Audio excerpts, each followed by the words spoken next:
Following an evening at the technician's residence, Wanzong had escorted Shen Yuan for a few hours of leisure.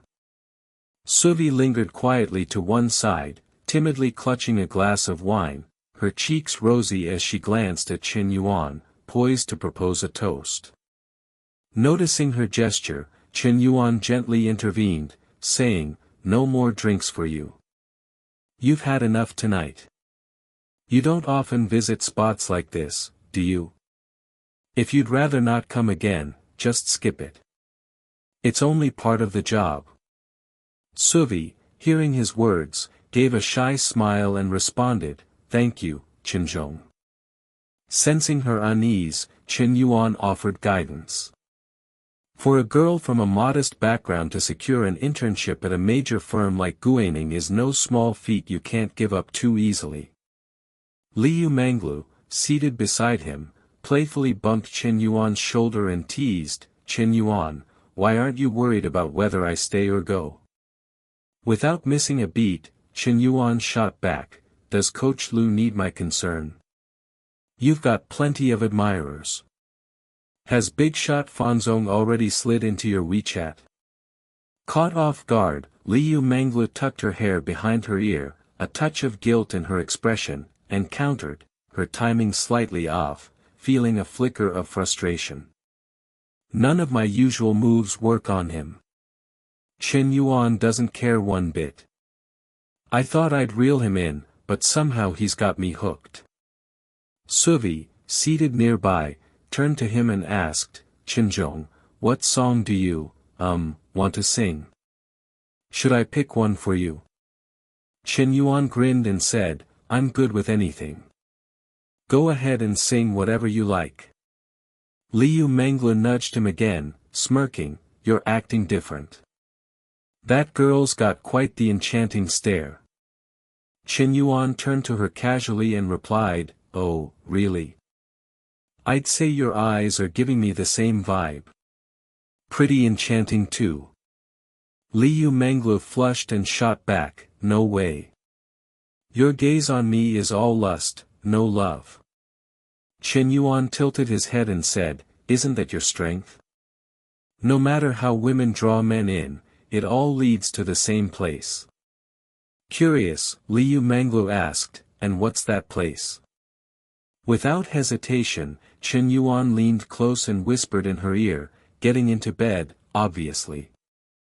That single line made her face glow scarlet, her favorability spiking to 68. How infuriating. She thought. This guy always traps me when we talk. But Shen Yuan's honesty stood out, unlike other men who dressed up their desires as love. As he spoke, Shen Yuan reached out, grazing Liu Manglu's thigh, making her jump slightly as she whispered, "Stop it, there are people around."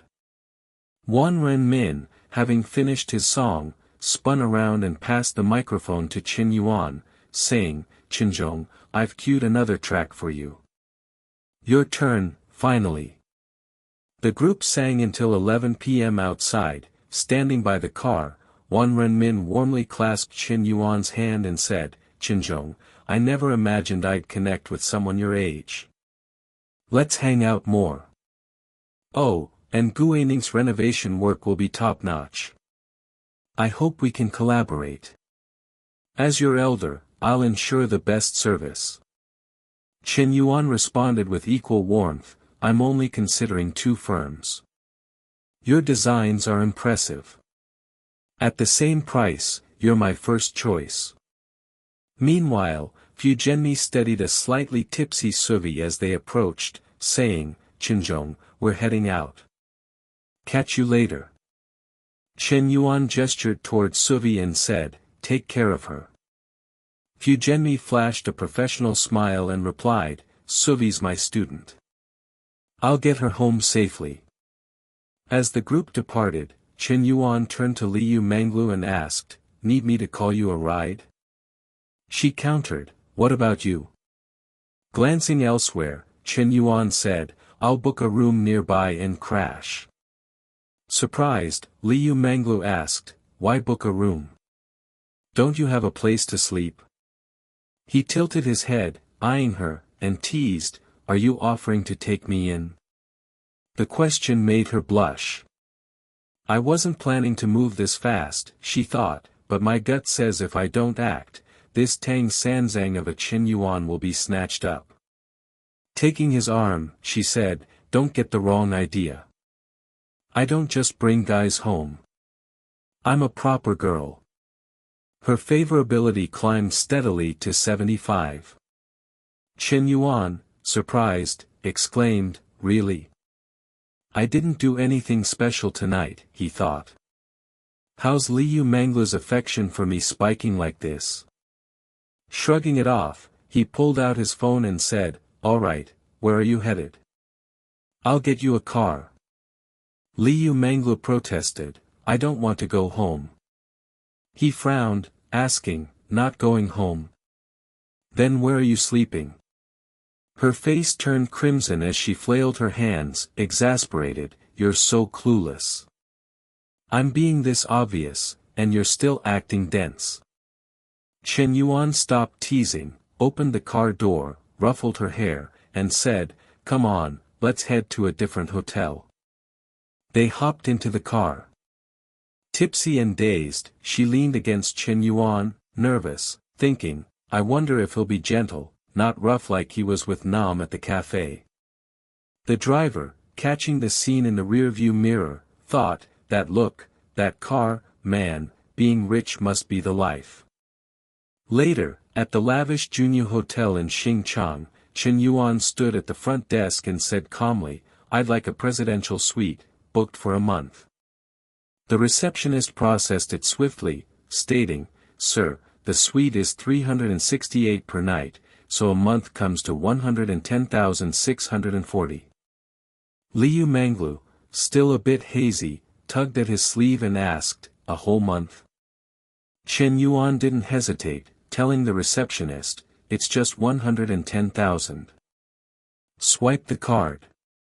I want room 1, 52nd floor."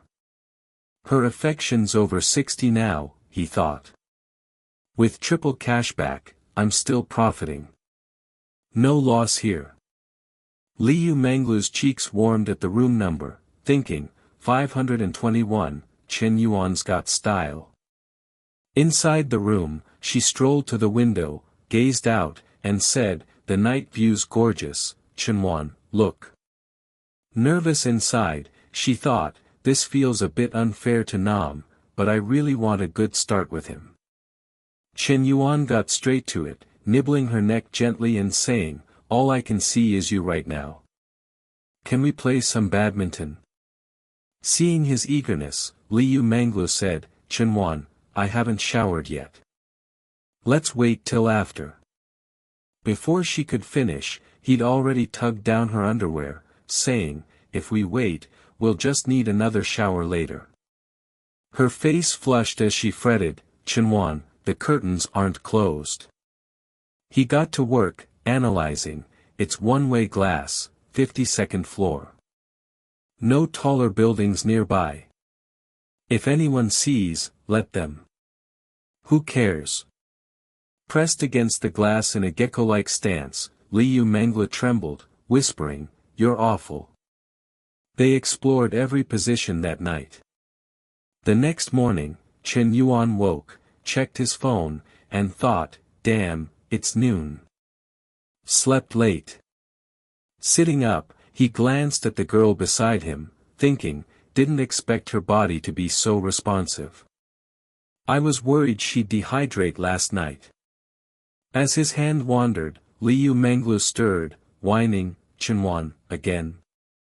We didn't sleep till after 4 a.m. Don't you care about me?" Maybe I need to train harder, she thought. How's a fitness coach getting outdone by this guy? Shen Yuan pulled her close and said, "Lulu, how could I not care? I can go all night, but I held back for you." Blushing, she replied, "You're too much. Let me sleep more. I'll give you more when I'm up. And don't call me Lulu, I'm not like Nam." He stroked her cheek gently, saying, all right, She was amazing last night, he thought. I'll let her rest, then take her car shopping, 3 million budget, her pick. Shocked, Liu Manglu bolted upright, exclaiming, "What did you say?"